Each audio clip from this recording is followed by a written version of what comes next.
Hello everyone. ఇవి మా బఠానీ తీగలు. సో నేను డిసెంబర్లో ఫస్ట్ వీక్లో బఠానీలు వేసాను. సో వింటర్లో వేస్తే ఏంటంటే ఇవి మొక్కలు వింటర్లో బాగా పెరుగుతాయి.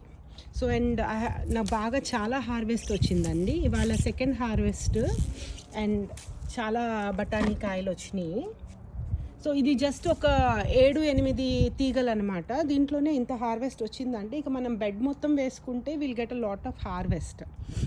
సో ఇది నేను ఏం చేశానంటే, మామూలుగా వింటర్లో కాలిఫోర్నియాలో మొక్కలేమి రావని చెప్పి అందరూ అట్లా బెడ్స్ వదిలిపెట్టేస్తారు. వదిలిపెట్టేటప్పటికి ఏంటంటే ఆ సాయిల్ గట్టిపడిపోతుంది. స్ప్రింగ్ వచ్చేటప్పటికి చాలా వర్క్ చేయాల్సి వస్తుంది.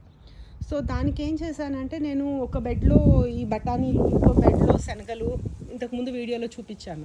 సో వీటిని చల్లేటప్పటికి ఈ 2 మొక్కలకి ఏంటి అంటే వింటర్ కావాలి మొక్క మొత్తం పెరగడానికి. సమ్మర్ వచ్చే టైంకి ఇలా ఫ్రూట్ వచ్చేస్తుంది. సో ఈ లోపల నేను మధ్యలో అక్కడక్కడ వేరే తీగల మొక్కలు, ఇక్కడ ఈ మధ్యలో నేను దోసకాయ తీగలు వేసాను. ఈ లోపల అవి పెరిగే లోపల వీటిని తీసేస్తాం. సో దీని ద్వారా ఏమవుతుంది అంటే బెడ్స్లో పిచ్చి మొక్కలు రాకుండా ఉంటాయి. మనకి వింటర్ కూడా గ్రోయింగ్ సీజన్ ప్రొడక్టివ్గా ఉంటుంది. Thank you.